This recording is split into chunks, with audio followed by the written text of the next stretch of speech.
Hello good evening सभी को। I hope सभी ठीक होगे। तो मैं आप सभी का स्वागत करती हूँ हमारे एग्जाम क्रांति 3.0 पर।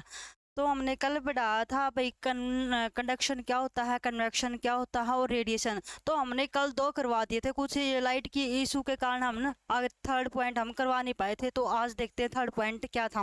तो थर्ड पॉइंट हमारे था रेडिएशन। क्या था? रेडिएशन। हिंदी में बोलेंगे इसको विकर्ण। विकर्ण क्या होता है यही ये मेथड था, तीन मेथड थे उसके हीट ट्रांसफर के। ठीक है, तो हीट ट्रांसफर के तीन मेथड से उसमें से तीसरा हमारा रहता था रेडिएशन। तो इस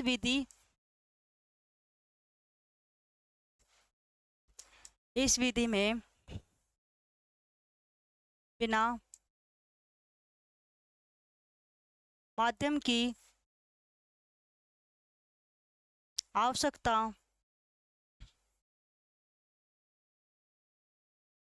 से ऊष्मा एक स्थान से दूसरे स्थान तक पहुंचती है। एक स्थान से दूसरे स्थान तक पहुंचती है।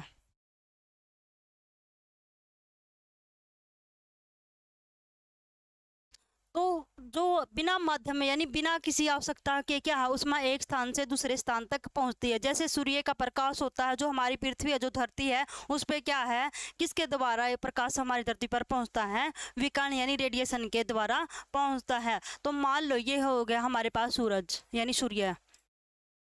ठीक है, और जो ये हमारी क्या है, अर्थ है यानी पृथ्वी है। ठीक है, जो इस पे ये प्रकाश पहुंचता है सीधा। ठीक है, क्या ये सीधा जो प्रकाश पहुंचता है सूर्य के पास, ये क्या होता है? बिल्कुल सीधा है, यानी बिना किसी हेल्प के, बिना किसी आवश्यकता के क्या होता है, विकिरण के द्वारा प्रकाश पहुंचता है। यानी सूर्य से धरती तक प्रकाश विकिरण के द्वारा यानी रेडिएशन के द्वारा, विकिरण के द्वारा पहुंचता है। पहुंचता है। ठीक है, तो इसमें हमने तीन स्टेट बताई थी कल वाली वीडियो में भी। सॉलिड है, लिक्विड, गैस और वॉक्यूम। तो हमारे पास ये था। ठीक है, तो जो सॉलिड स्टेट होता है, ठीक है, जो सॉलिड में है वो तो सॉलिड में नहीं होगी विकिरण जो सीधी आगे ठोस पे पड़े। ठीक है, और लिक्विड में हो सकता है और गैस में हो सकता है। ठीक है, इन दोनों का इस पे क्या पड़ता है, प्रभाव पड़ता है, यानी इन दोनों पर हो सकता है। वॉक्यूम पे भी हो सकता है लगभग। ठीक है, क्योंकि सूर्य से जो धरती का सीधा प्रकाश आता है वो किसके द्वारा आता है? विकिरण पे। यानी कोई लिक्विड भी हो सकता, लिक्विड पे भी पड़ सकता है और गैस के थ्रू तो होता ही है। तो इसके दो इंपॉर्टेंट है, लिक्विड और गैस। अगर क्वेश्चन में पूछ लिया जाए तो इसके दो ही मेन होंगे, लिक्विड और गैस। अगर गैस आ जाए तो गैस पे टिक करना, और लिक्विड आए तो लिक्विड पे टिक क्लिक करना। ठीक है, तो हमने तो ये पढ़ा था। इस पे कुछ क्वेश्चन है हमारे, न्यूमेरिकल है।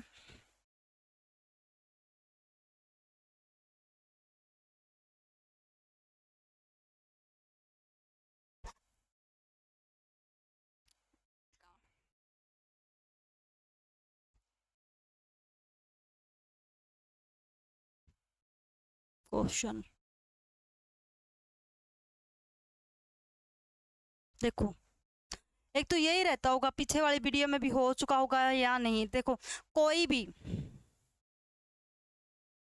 यानी कोई द्रव थर्मस में लंबे समय तक गर्म या ठंडा रहता, क्योंकि किसके द्वारा, यानी किसके द्वारा उसमें कोई नुकसान या लाभ नहीं होता है।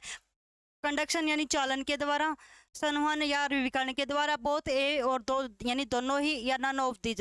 तो इनमें से बताना है। जो हमारी थर्मस होती है, ठीक है, मान लो ये थर्मस हमारी, ठीक है, इस थर्मस के ऊपर क्या है, एक साइड में एक लेयर और है। ठीक है, जो क्या होती है, यहाँ पे इसकी मोटी परत होती है। ठीक है, जो क्या होती है, जो इसमें पानी होता है, ठीक है, जो लिक्विड होता है हमारे पास इस थर्मस में, वो इसमें से क्या नहीं जाने देती है, हीट नहीं जाने देती है, यानी गर्म हवा नहीं जाने देती है। ठीक है, इसको लंबे समय तक क्या रखती है, पानी को इसमें क्या रखती है, लंबे पानी को ठंडा रखती है लंबे समय तक, ठीक है। तो ये इसको क्या रखती है, लंबे समय तक ठंडा भी रख सकती है और गर्म भी रख सकती है। ये किसके कारण होता है, हमारे कंडक्शन के द्वारा भी हो सकता है, ये कन्वेक्शन और रेडिएशन, इन तीनों के द्वारा ही हो सकता है। इसका ऑप्शन आएगा करेक्ट सी, बोथ ए और बी। तो नेक्स्ट क्वेश्चन इसी का है एक और, देखो विकर्ण वह प्रक्रिया है जिसमें ऊष्मा एक स्थान से दूसरे स्थान तक पहुंचती है। अभी अभी हमने पढ़ाया था भाई, बिना किसी हेल्प के यानी बिना किसी माध्यम की हेल्प से क्या होता है, जो ऊष्मा एक स्थान से दूसरे स्थान तक पहुंचती है। इसका ऑप्शन आएगा हमारे पास सी, बिना किसी माध्यम की आवश्यकता के सीधे ही प्रकाश, यानी जो भी सूर्य का प्रकाश सीधे ही आता है पृथ्वी पर। तो इसका नेक्स्ट क्वेश्चन है, संवहन द्वारा ऊष्मा का स्थानांतरण हो सकता है। उस संवहन द्वारा ऊष्मा का स्थानांतरण यानी इसका ट्रांसफर हो सकता है, वो किसके थ्रू होगा, सॉलिड होगा या लिक्विड होगा, ठीक है। सॉलिड या लिक्विड होगा ये तो हो ही नहीं सकता, ठीक है। सॉलिड ये और वैक्यूम भी नहीं हो सकता, और वैक्यूम और गैस भी नहीं हो सकता। इसका ऑप्शन आएगा यानी गैस में होगा या फिर या तरल पदार्थ में होगा, तभी ऊष्मा का क्या हो सकता है, ट्रांसफर हो सकता है, उसका बदलाव हो सकता है। तो नेक्स्ट क्वेश्चन इसी का एक और, निम्न में से कौन सी ऐसी प्रक्रिया है जिसमें गर्म कम संघन पदार्थ ऊपर की ओर उठते हैं, यानी जो भाप होती है हमारी, तो जब पानी गर्म करते हैं जब भाप बनती है उसमें से सारी ऊपर चिपक जाती है, यानी उसका क्या हो जाता है, फ्रीजिंग यानी जमाव हो जाता है।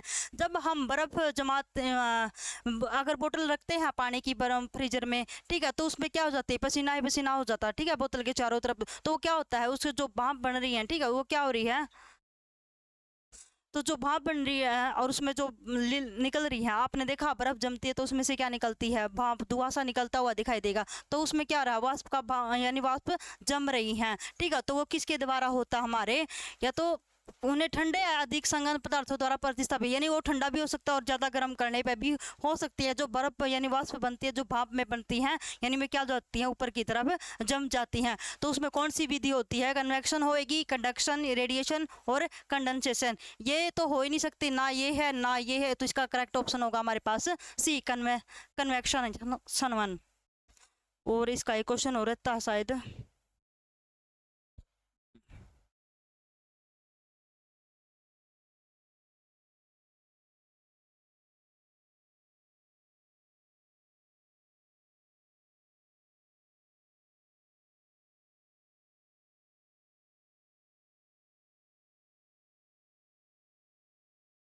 ये तो हो गया था, इसका तो आएगा किस गैस पर यानी कम ताप और उच्च दाब होता है,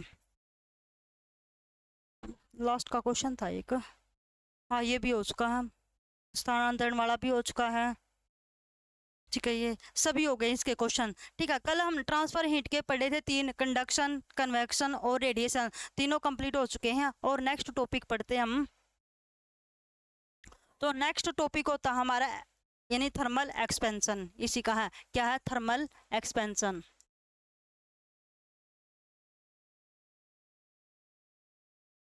थर्मल एक्सपेंशन, ठीक है। तो थर्मल एक्सपेंशन में इसके तीन टाइप होते हैं, ठीक है।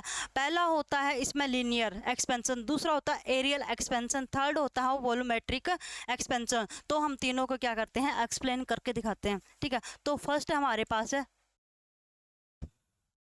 लीनियर एक्सपेंशन, इसको हिंदी में बोलेंगे रैखिक रैखिक प्रसार, ठीक है। तो इसमें क्या होता है लीनियर में, मान लो कोई वायर है, ठीक है, क्या है, एक वायर है ये, ठीक है, इसकी लेंथ है L, ठीक है, इसकी लेंथ है L। जब इसको वायर को गर्म यानी हीट करते हैं, ठीक है, क्या करते हैं, इसको हीट करते हैं, तब इसकी लेंथ क्या हो जाती है, हीट करने के बाद बढ़ जाती है। मान लो इसकी बढ़ के इससे दुगनी होगी, ठीक है, ये इसकी क्या होगी है L डैश। जब कोई वायर होता है वो बध के यानी बच जाता है यानी बढ़ जाता है, किसके कारण बढ़ता है, जब उसको गर्म यानी गर्म मिलती है यानी उष्मा मिलती है उसको, ठीक है, हीट देते हैं। तो ठीक है, हीट होने के बाद उसकी जो लेंथ बढ़ जाती है उसको हम देंगे एल डैश। जो डेल्टा एल होता है हमारे पास क्या होता है, L, delta L change in length. तो इसकी क्या हो गई है, इस वायर की क्या हो गई है, लेंथ चेंज हो गई है, क्या हो गई है, लेंथ चेंज हो गई है। तो लेंथ चेंज क्या कैसे लिखते हैं, मैनी फाइनल माइनस में इनिशियल। तो ये होगी जो हमारे पास डेल्टा एल होता है, ठीक है, delta L is equal to में जो एल और इसका टेम्परेचर भी क्या होगा, चेंज होगा, यानी डेल्टा टी क्या होता है, चेंज इन टेम्परेचर। तो देखो जो लेंथ है वो क्या होगी है, यानी हीट देने के बाद एल डैश हो गई है, ठीक है, और जो हमारी एक्चुअल लेंथ है वो क्या है, एल है, ठीक है। तो डेल्टा एल यानी इसकी चेंज हुआ है, लेंथ में क्या हुई है, चेंज हुई है, तो उसको क्या बोलेंगे, उसको एल डैश माइनस में एल यानी फाइनल माइनस में इनिशियल, ठीक है। तो जो इसको लेंथ हुई है, तो जो इस मेटल जो वायर है, ठीक है, ये वायर है, इसकी क्या इसको इसका सिंबल देंगे, उसको देंगे हम अल्फा सिंबल देंगे, ठीक है। तो इसका सिंबल क्या होगा हमारे पास, अल्फा, ठीक है। तो ये अल्फा सिंबल हो गया। तो डेल्टा एल हमारे पास क्या होती है, change in length. Delta L क्या होता है, change in length, change in length, ठीक है। और जो एल होती है वह होती है हमारी ओरिजिनल लेंथ, क्या होती है, ओरिजिनल लेंथ यानी वास्तविक लेंथ लंबाई। और जो डेल्टा टी होता है वो हमारे पास क्या होता है, change in temperature, change in temperature यानी तापमान में परिवर्तित, ठीक है। और जो हमारे पास अल्फा होता है, ठीक है, ये होता है coefficient, coefficient of linear expansion, क्या होता है, लीनियर एक्सपेंशन, ठीक है। और जो इसकी एसआई यूनिट होती है वो क्या होती है, एसआई यूनिट वो होती है हमारे पास 1/केल्विन, क्या होती है, 1/केल्विन। इसको केल्विन इनवर्स भी लिख सकते हैं, ठीक है। तो इसको केल्विन इनवर्स क्यों लिखा, कैसे आया, देखो यहाँ पे जो डेल्टा एल है, ठीक है, और जो एल है इसकी जो लेंथ है, ठीक है, वो हमने इन मीटर में मापी है, ठीक है, क्या किस में, वो मीटर में है। जब ये मीटर है यहाँ पे इसकी मीटर है तो मीटर से मीटर कैंसिल हो गया, तो हमारे पास डेल्टा टी को इधर ले आए तो क्या बच गया, 1/एल यानी 1/डेल्टा टी, क्या बच गया, 1/डेल्टा टी। और डेल्टा टी यानी टेम्परेचर किस में मापते हैं, केल्विन में, तो क्या हो गया इसका 1/केल्विन, यानी इसको क्या लिख सकते हैं, केल्विन इनवर्स, ठीक है। तो नेक्स्ट सेकंड है इसका केस, इसमें एक क्वेश्चन हो रहा होता है, इसका क्वेश्चन करवाते इस पे, और इस पे क्वेश्चन 2-3 होंगे, इससे पहले एक और क्वेश्चन ये रहा, ठीक है। देखो किसी पदार्थ का रेखीय प्रसार उस पर निर्भर करता है, यानी किस पर निर्भर करता है, ये पहला होगा इनिशियल लेंथ, इनिशियल लेंथ तो है ही इसकी क्या थी, एल थी, ठीक है। और चेंज इन टेम्परेचर क्या था, डेल्टा टी था। और nature of that material in पदार्थ की प्रकृति यानी अल्फा और एल डेल्टा टी, ये था हमारे पास, ठीक है। तो यानी तीनों ही क्या है इसमें अवेलेबल है, तीनों ही है, तो इसका करेक्ट आंसर होगा हमारे पास सभी यानी उपरोक्त सभी। तो नेक्स्ट क्वेश्चन है इसी का एक और, ये तो बाद में होगा रैखिक वाला,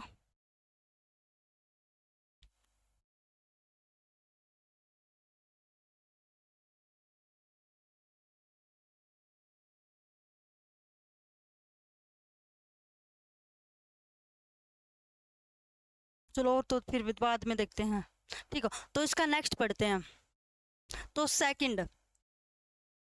सेकंड क्या हमारे पास है, एरियल, क्या है, एरियल एक्सपेंशन, इसको बोलेंगे अक्षेत्रीय प्रसार, क्या बोलेंगे, अक्षेत्रीय प्रसार। तो देखो एरियल क्या होता है, अगर मान लो कोई एरिया हमारे पास, ठीक है, ये हमारे पास मेटल की सीट है, ठीक है, क्या हमारे पास ये मेटल की सीट है, इसको ऐसे कर लेते हैं,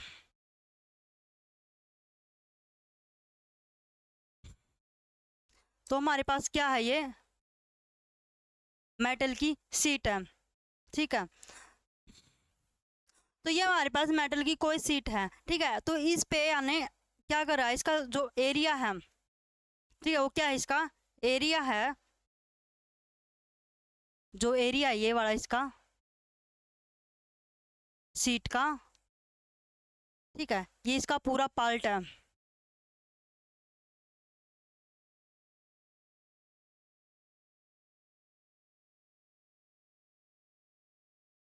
जो इस सीट का एरिया है वो पूरा गिरा हुआ है, ठीक है। इसको दे देते हैं हम इसका एरिया का नाम ए, ठीक है। और अब इसको हीट करते हैं, जब इस एरिया को क्या करते हैं हम हीट करते हैं, हीट करने के बाद जो इसकी जो इसका आकार है, ठीक है, जो इसका एरिया वो क्या हो जाता है हीट करने के बाद बढ़ जाता है, यानी उसको क्या हो जाता है वो इंक्रीज हो जाता है।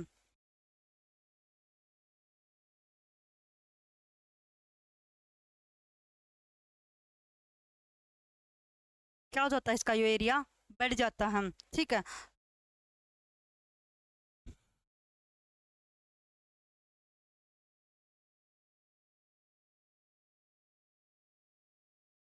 क्या हुआ, इसका जो एरिया है सीट का, ठीक है, वो क्या हो गया है, बढ़ गया है। हीट क्यों बढ़ गया है, क्योंकि हीट करने के बाद जो इसका एरिया, जो इसका आकार है वो क्या हो जाता है, बढ़ जाता है, ठीक है। जैसे लोहे को छेदते हैं, ठीक है, उसको गर्म करते हैं, तो जो लोहे की छड़ होती है, तो उसका गर्म करने के बाद क्या हो जाता है, उसका भी एरिया बढ़ जाता है, ठीक है। या कोई वायर होती है, उसको हीट करते हैं, तो उसकी भी क्या हो जाती है, वो लेंथ बढ़ जाती है हीट करने के बाद, ठीक है। तो इसको जो जब इसका एरिया बढ़ गया है इस थर्मल सीट का, यानी इसको सीट दे देते हैं, ठीक है, या मेटल की सीट है, तो ये सीट का जब एरिया बढ़ गया है, इसको नाम देंगे हम ए डैश। क्या नाम देंगे, ए डैश, अरे ये है ए, ठीक है। जो हमारे पास एक सीट थी, मेटल की सीट थी, उसको हीट करने के बाद जो इसका एरिया बढ़ जाता है, उसको हम देंगे ए डैश। जब इसका जब एरिया बढ़ गया है, जब इस सीट का क्या बढ़ गया है, एरिया बढ़ गया है, तो क्या होगा हमारे पास, delta A is equal to, यानी क्या होगा, ए डैश माइनस में ए, यानी इनिशियल फाइनल माइनस में इनिशियल, तो हमारे पास यही होगा, ठीक है। तो देखो, जब एरिया बढ़ गया, ठीक है, तो हमें क्या लिखेंगे, डेल्टा ए इक्वल में एरिया और डेल्टा टी, ठीक है। जब इस मेटल का एरिया बढ़ जाता, तो इस मेटल का सिंबल हम किसे डिनोट करेंगे, बीटा से। किसे डिनोट करेंगे हम, बीटा से, ठीक है। तो जब बीटा और ए डेल्टा टी है, तो डेल्टा ए क्या होता है,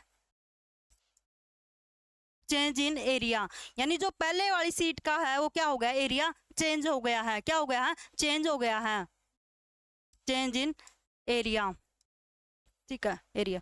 और जो डेल्टा, यानी ए लिख लेते, इसका ए क्या है, यानी इसका रियल, यानी ओरिजिनल एरिया है, ए क्या है, इसका ओरिजिनल एरिया है, यानी वास्तविक क्षेत्र है इसका।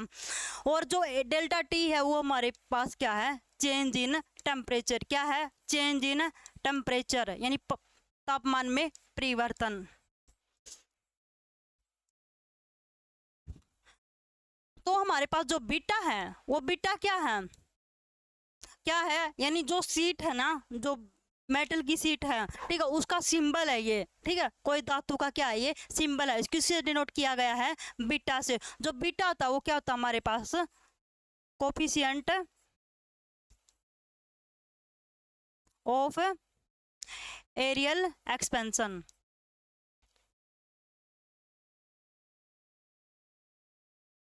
ठीक है।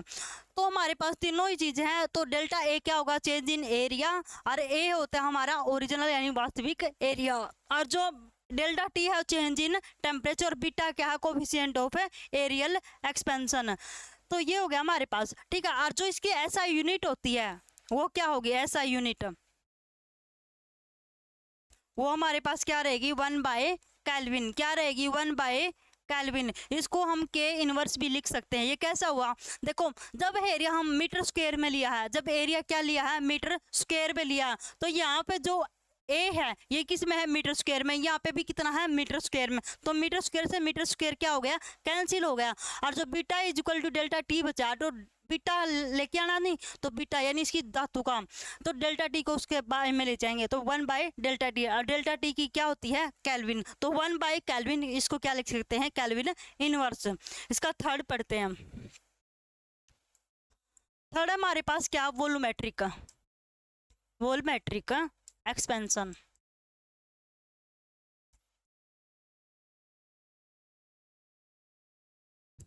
यानी आयतनिक प्रसार, आयतनिक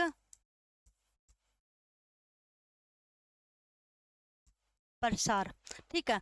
तो देखो तब हम कोई सर्कल लेते हैं, ठीक है, कोई मेटल का क्या लेते हैं, सर्कल लेते हैं, ये हो गया हमारे पास, ठीक है।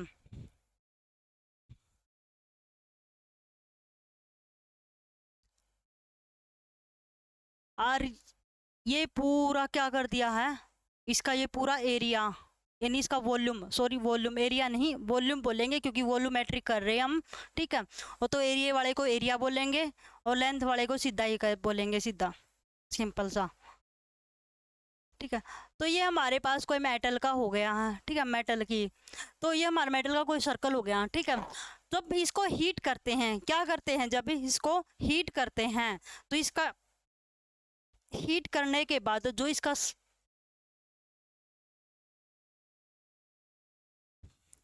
हीट करने के बाद इसका एरिया क्या, उसका वॉल्यूम क्या होगा, वी, क्या होगा, वॉल्यूम वी, ठीक है। और तो इसका एरिया को हीट करते हैं तब हमारा इसका क्या बढ़ जाता है, वॉल्यूम बढ़ जाता है। हीट करने के बाद क्या हुआ, इसका वॉल्यूम बढ़ गया है। हीट करने के बाद क्या हो गया, इसका वॉल्यूम, इस सर्कल का क्या होगा, वॉल्यूम बढ़ गया है।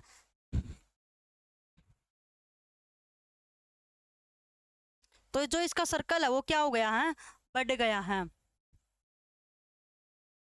और बढ़ने के बाद जो इसका वॉल्यूम है वो क्या हो जाएगा, वी डैश, क्या हो जाएगा, वी डैश। जब एरिया इसका वॉल्यूम बढ़ जाता है तो इसका ये क्या हो जाएगा, ये वी डैश।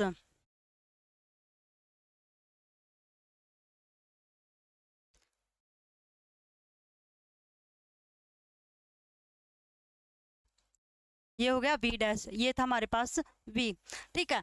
जब किसी सर्कल यानी कोई मेटल का सर्कल है ये, ठीक है, इसको हीट किया, हीट करने के बाद क्या हो गया, इसका जो हीट करने के बाद ये सर्कल मेटल का क्या हो गया है, बढ़ गया है। जो इसकी वॉल्यूम था वो क्या हो गया, बढ़ गया, उसको नाम देंगे हम वी डैश, ठीक है।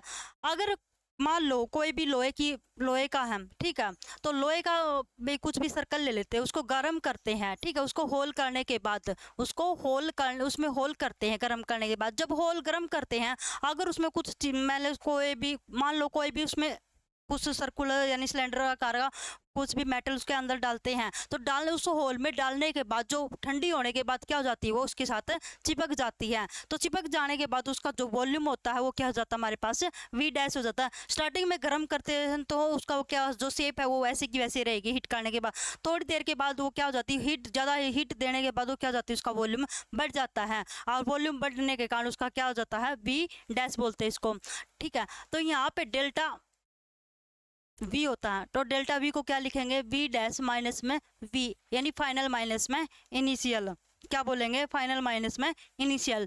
जो डेल्टा वी है हमारे पास इक्वल में क्या होगा, वी और डेल्टा टी, यानी इसका टेम्परेचर भी क्या होगा, चेंज होगा। और जो वी आयु इसकी जो मेटल का सर्कल है, ठीक है, इसका सिंबल क्या होगा हमारे पास, गामा, क्या होगा, गामा, ठीक है। तो हमारे पास डेल्टा वी क्या हो गया, डेल्टा वी क्या होगा, चेंज इन वॉल्यूम, यानी क्या था पहले से बढ़कर, यानी इसका वॉल्यूम क्या हो गया है, चेंज हो गया है, चेंज इन वॉल्यूम। बिल्कुल इजी सा है, कोई पजल वाली बात नहीं है इसमें। और जो वी हमारे पास क्या है, ओरिजिनल लेंथ, ओरिजिनल लेंथ, ठीक है। और जो हमारे पास डेल्टा टी है वो हमारे पास है चेंज इन टेम्परेचर, क्या है वो, change in temperature. Delta T का तो आप सभी को पता ही चल गया है भाई, क्या होता है delta T, change in temperature. इसको बार बार रिपीट करने की भी जरूरत नहीं है, इतनी बार हो चुका है, ठीक है। और जो गामा होता है, वो हमारे पास क्या है, कोफिशिएंट ऑफ वॉल्यूमेट्रिक एक्सपेंशन। और इसकी जो एसआई यूनिट है, जो एसआई यूनिट है वो क्या होगी, वही सेम होगी 1/केल्विन। इसको बोल सकते हैं के इनवर्स, ठीक है, केल्विन। तो देखो केल्विन इनवर्स कैसे आया इसका, जब जब वॉल्यूम को मीटर क्यूब में करेंगे क्या होगा, मीटर क्यूब में करेंगे, तो यहाँ पे क्या वॉल्यूम मीटर क्यूब में, ये दोनों कैंसिल हो गए, ठीक है। और जो डेल्टा टी टेम्परेचर वो किस में मापते हैं हम, डेल्टा टी,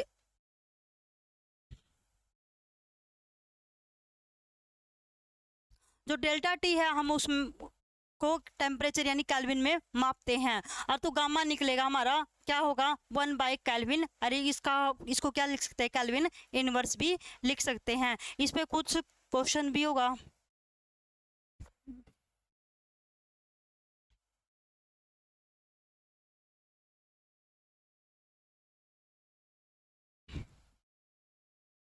देखो ये वाला, ध्रुवों के लिए रैखिक और क्षेत्रफल प्रसार के गुणांक को परिभाषित नहीं किया जा सकता, क्योंकि ध्रुवों का एक निश्चित खालिस्तान नहीं होता। देखो जो लिक्विड होता है, जो एरिया होता है लिक्विड का, एरिया और लीनियर एक्सपेंशन है, यानी लीनियर एक्सपेंशन और एरियल एक्सपेंशन, इनको डिफाइन नहीं किया जा सकता। क्यों, क्योंकि ध्रुवों का क्या होता है, इसमें कोई निश्चित आकार नहीं होता। देखो लिक्विड का कोई आकार होता है, नहीं होता है, ठीक है। तो उनका ना कोई क्षेत्रफल यानी उसका कोई एरिया, ना कोई लीनियर, कोई भी क्या नहीं होती, उसकी कोई भी निश्चित शेप नहीं होती है। इसका करेक्ट आंसर होगा बी। इसके आगे एक और क्वेश्चन था,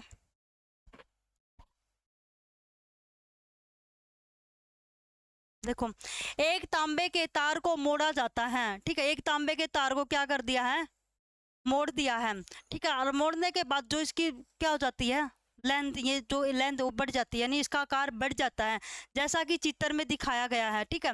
तो जब इसका तापमान बढ़ा जाता है, जब इसका तापमान बढ़ता है, ठीक है, जब इसका तापमान बढ़ा जाता है, तो ए और बी के बीच की दूरी, ये तो ए पॉइंट है, ये बी है, नुका इन दोनों के बीच की दूरी क्या होगी, घटेगी या बढ़ेगी। जब इसको जैसे चित्र में दिखाई तांबे की तार, तांबे की तार को जब हम क्या करते हैं, हीट करते हैं, गर्म करते हैं, तो क्या होती है, ए और बी पॉइंट क्या हो जाते हैं, उसके बढ़ जाते हैं, यानी इनका क्या आएगा, इनकी दूरी क्या होगी, इंक्रीज होगी, यानी बढ़ेगी। इसके नेक्स्ट क्वेश्चन,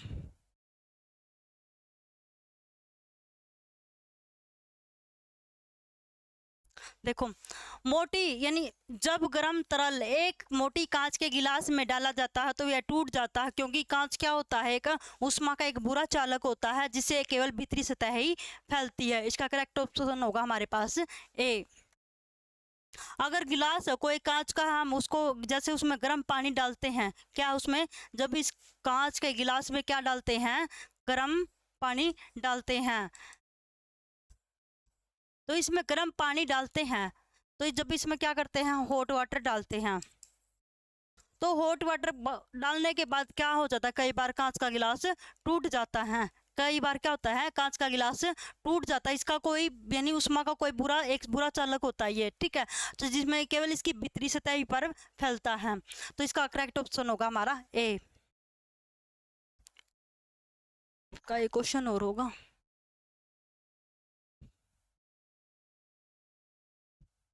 देखो धातु की छड़ एक हीरा भट्टी में रखा जाता है, स्थिर अवस्था में छड़ का तापमान क्या होगा, इंक्रीज होगा, डिक्रीज होगा, यानी स्थिर रहेगा, असमान रहता।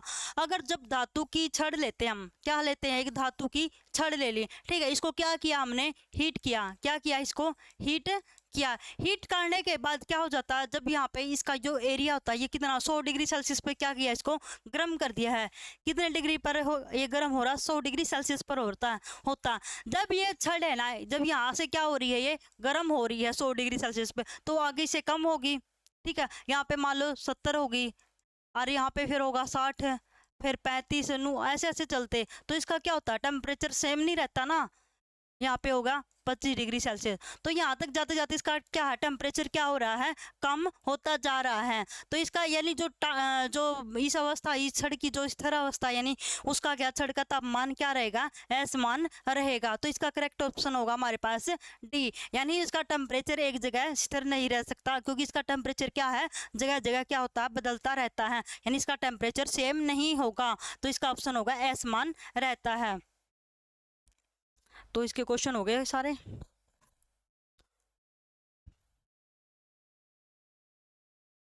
एरियल वाला हो गया।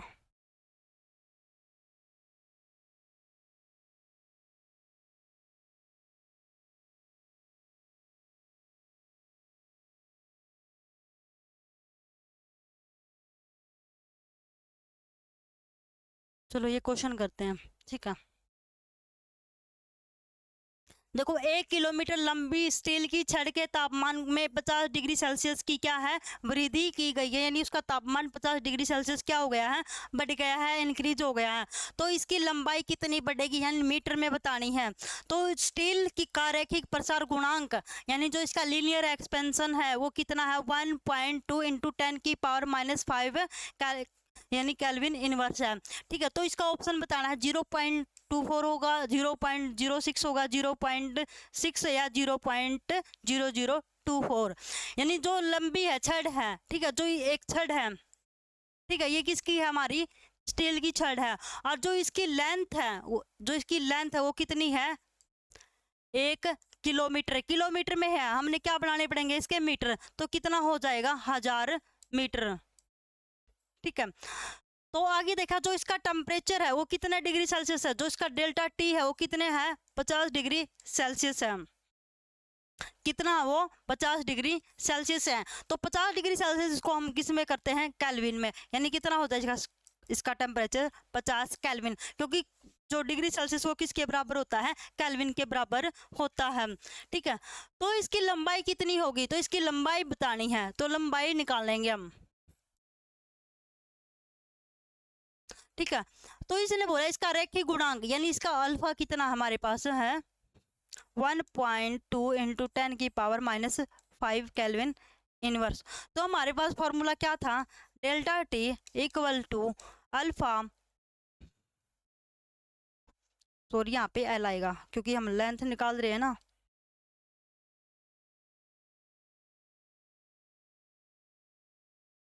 तो डेल्टा एल इक्वल में अल्फा एल डेल्टा टी, ठीक है। तो जो डेल्टा एल है वो तो हमने निकालना ही है, ठीक है। जो अल्फा हमारे पास क्या है, 1.2 इंटू 10⁻⁵, और जो लेंथ वो कितनी है, 1000 मीटर, और टेम्परेचर कितना है, 50। तो देखो यहाँ पे इसकी करेंगे 12 पंजे 60,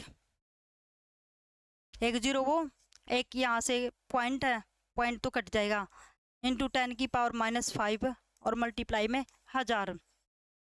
इसको सोल्व करेंगे कितना आएगा, 60 और 3 जीरो ये, और गुणा में 10⁻⁵, इसको सोल्व करेंगे, ठीक है। तो ये 5 है, तो इसको नीचे कर देंगे 5, तो हमारे पास आ जाएगा 5 जीरो हो जाएंगे नीचे लेके, तो 5 से 4 जीरो कैंसिल हो जाएंगे, यानी 6/10 बचेगा, 6/10 बचेगा, यानी कितना आ गया, 0.6 मीटर। तो ये हमारे पास क्या आ गई है, इसकी लेंथ आ गई, तो इसका ऑप्शन होगा सी। अगर बोल दे इसकी फाइनल लेंथ निकालो, क्या निकालो, इसकी फाइनल लेंथ निकालो, फाइनल लेंथ निकालोगे तो इसको क्या कर दोगे, ऐड कर दोगे। तो हमारे पास क्या था, वो delta L, L dash minus में एल, तो ये था हमारे पास डेल्टा एल कितना आया हमारे पास, यानी 0.6 इक्वल में एल डैश तो निकालना है, और एल कितना है, 1000, तो ले आओ इधर, यानी 1000 में क्या कर दो, ऐड कर दो, तो हमारे पास क्या आ जाएगी, वो डेल्टा एल डैश है। एल डैश कितना होगा, यहाँ पे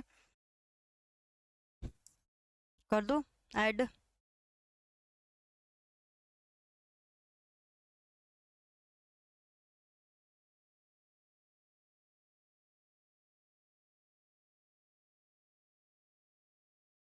तो ऐड करोगे तो 0.6 में तो कितना होगा,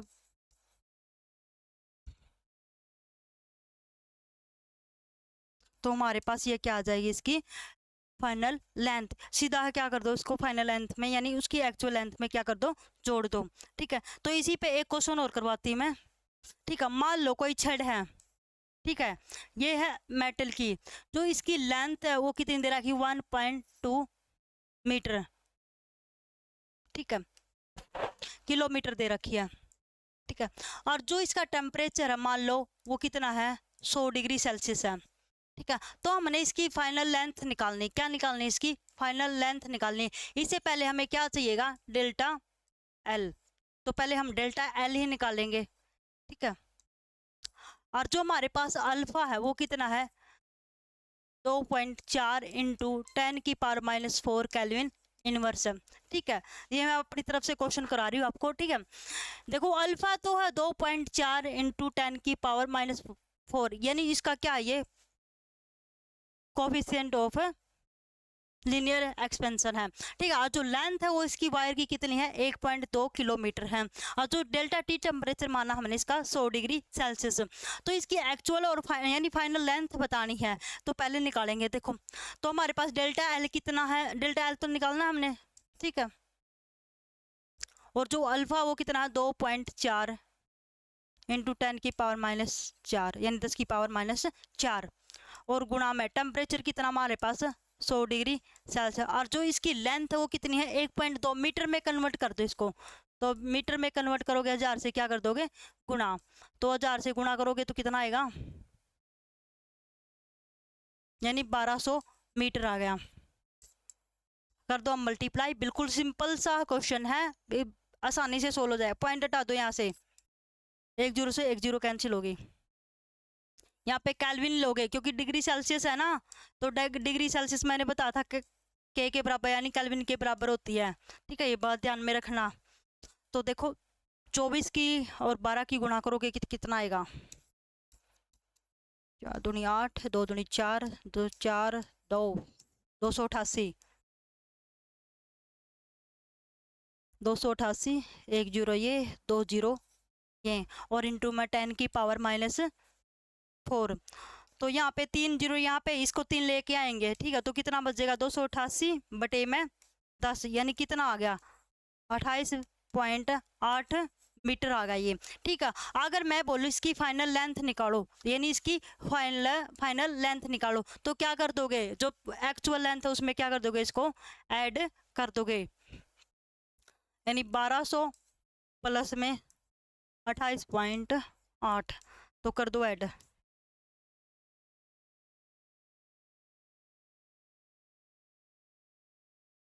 8.822 कितना आ गया, 28.8 मीटर। तो इसकी जो एक्चुअल लेंथ है, जो फाइनल लेंथ है वो क्या होगी हमारे पास, 1228.8 मीटर आ गई। बिल्कुल इजी सा क्वेश्चन है, हर क्वेश्चन आप अपनी तरफ से सोल्व करके देख सकते हो। प्रैक्टिस सेट आप यानी प्रैक्टिस करना तो अपनी तरफ से कोई भी वैल्यू उठा के लेके और उसको सोल्व कर सकते हो। ठीक है, तो हम नेक्स्ट बढ़ते हैं। तो इसका एक रिलेशन और बताती मैं। ठीक है, अल्फा बीटा का रिलेशन वो रहता रिलेशन, तो रिलेशन है हमारा अल्फा बीटा और गामा, तो 1/अल्फा 1/बीटा और 1/गामा। ठीक है, तो इनका रिलेशन बताना है, तो पहले का रिलेशन करते हैं। ठीक है, अल्फा का और बीटा का, ठीक है, इनका होता है, तो इसका होगा 1/2, यानी इसका रेशो क्या आ गया, 1:2, और जो बीटा का है वो होगा 2:3, और जो गामा का है, गामा का और अल्फा का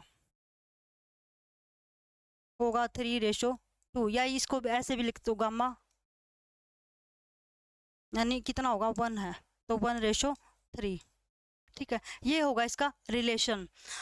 इस पे एक क्वेश्चन और बनता है, इसका ऑफ वाला आता वो,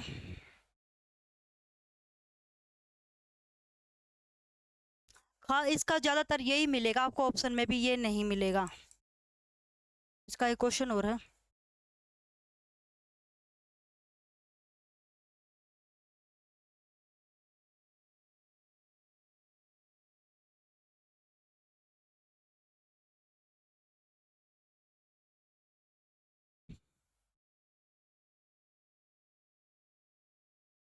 ये रहा, देखो रैखिक विस्तार का गुणांक है जो क्षेत्रफल विस्तार के गुणांक का है, यानी दुगुना होगा, तिगुना होगा, आधा होगा, बराबर होगा। तो मैंने बताया था अल्फा और बीटा का, इसने बोला है रेखिक का तो था हमारे पास अल्फा और एरियल का क्या था बीटा, तो इन दोनों का बताना है तो इनका गुणांक कितना होगा, तो वो होगा हमारे पास हाफ। तो मैंने बताया था अल्फा बीटा का क्या होता है 1/2, तो इसका आएगा हमारे पास हाफ।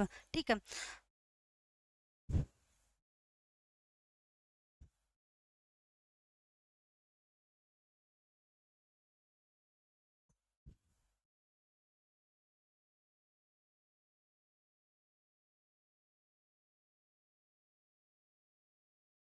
नेक्स्ट टॉपिक पढ़ते हैं हम, आइडियल गैस। आइडियल गैस, ठीक है, यानी आदर्श गैस। कल भी हमने एक डेफिनेशन बताई थी आइडियल गैस कौन सी होती है, और रियल गैस, और रियल गैस। जो रियल गैस होती है वो आइडियल गैस की तरह क्या करती है, बिहेव करती है। यानी आइडियल गैस क्या होती है, एक किसी गैस यानी एक आदर्श गैस की तरह क्या करती है, व्यवहार करती है। ठीक है, तो रियल गैस और आइडियल गैस है, तो रियल गैस वाला भी क्या है, एक इम्पोर्टेंट टॉपिक है। ठीक है, तो जो आइडियल गैस होती है वो क्या होती है हमारे पास, P V is equal to N R T. और जो रियल गैस होती है वो हमारे पास क्या होती है, इसका इतना यूज भी नहीं होता है। ठीक है, तो जो रियल गैस होती है वो क्या, एक तो पी वी होता है ना, P V is equal to N R T, तो इसको लिखेंगे पी स्क्वेयर प्लस में एन स्क्वेयर ए बाई में वी स्क्वेयर, और वी माइनस में एन पी इक्वल में एन आर टी। तो ये हमारे पास होती है रियल गैस की इक्वेशन। ठीक है, तो जो रियल गैस की इक्वेशन क्या होती है हमारे पास, पी स्क्वेयर प्लस में एन स्क्वेयर ए बाई में वी स्क्वेयर इक्टू में वी माइनस में N B equal to N R T. जब बोलते इसको 1 मोल के लिए, क्या बोलते हैं 1 मोल के लिए, यानी क्या है, यानी क्या बोलते हैं एन इज इक्वल टू 1, यानी एन के लिए 1। ठीक है, 1 मोल के लिए, तो 1 मोल के लिए निकालेंगे तो क्या होगा, नंबर ऑफ मोल्स होते हैं ना, ये नंबर ऑफ मोल्स यानी 1 के लिए, तो क्या होगा पी स्क्वेयर प्लस में ए बाई में वी स्क्वेयर और इनटू में वी माइनस में बी और इक्वल टू क्या हो जाएगा आर टी। तो हमारे पास ये होगी इसकी रियल गैस की इक्वेशन। ठीक है, तो जो हमारे पास P V is equal to N R T होता है, ठीक है, P V is equal to N R T, यानी पी से क्या होता है प्रेशर, वी से वॉल्यूम, और एन होते हैं हमारे नंबर्स ऑफ मॉलिक्यूल्स, और आर होता है हमारा यूनिवर्सल ऑफ एरिया, और टी होता है हमारे पास टेम्परेचर। ठीक है, तो ये हमारे पास तीनों चीज होती हैं। और जो एन आर टी होती है ये हमारे पास क्या होता है, फिक्स होता है। क्या होता है हमारे पास पहले ही फिक्स होता है।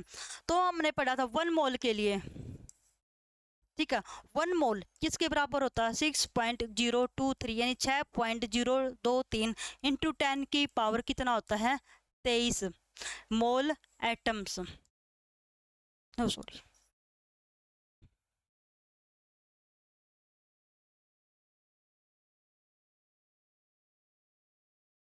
यानी एटम्स और मॉलिक्यूल्स। ठीक है, यानी परमाणु और अणु।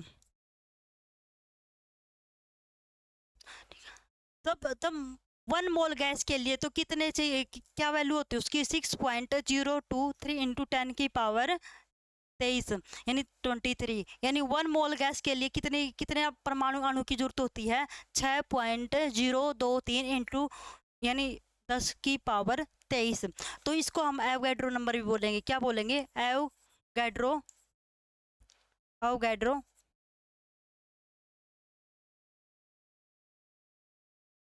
Avogadro Avogadro number. तो एवोगैड्रो भी नंबर क्या होगा हमारा सेम यही होगा 6.023 इंटू 10 की पावर 23, यानी ये हमारे पास क्या होगा एवोगैड्रो नंबर भी यही होगा सेम। ठीक है, पी हमारे पास मैंने बता दिया क्या होता है प्रेशर होता है, और वी होता है हमारे पास वॉल्यूम होता है, और टी टेम्परेचर होता है। एन आर क्या होता है हमारे पास पहले ही फिक्स होता है, यानी कांस्टेंट होता है। क्या होता है पी वी पहले ही कांस्टेंट होता है। तो हमारे पास ये होगा, तो लिख लेते हैं यहाँ पे पी, स्टार्टिंग में पी का ही ले लेते हैं, पी प्रेशर होता है, यानी दाब। तो पी दाब हो गया है। इसकी यूनिट क्या होती है? पास्कल। पीछे वाले में भी पढ़ के आए थे हम। इसकी यूनिट क्या होती है? पास्कल होती है। और जो वी होता है वॉल्यूम यानी आयतन।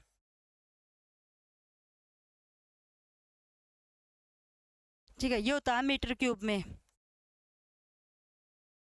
और जो हमारे पास एन और आर टी, एन तो पता ही है नंबर ऑफ मोल्स होते हैं, एन क्या होते हैं? नंबर ऑफ मोल्स यानी मोलों की संख्या। और टी आर होता है हमारे पास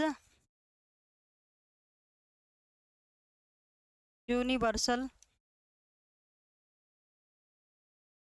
और टी होता हमारे पास टेम्परेचर। ये होता हमारे पास केल्विन में। किसमें होता है? केल्विन में। और जो हमारे पास आर है, आर को की वैल्यू कितनी? 8.314 यानी इसकी होती है वैल्यू। यानी आर की कितनी वैल्यू होती है? 8.314। तो इसके कल करेंगे हम इसका एक्सप्लेनेशन नेक्स्ट वीडियो में।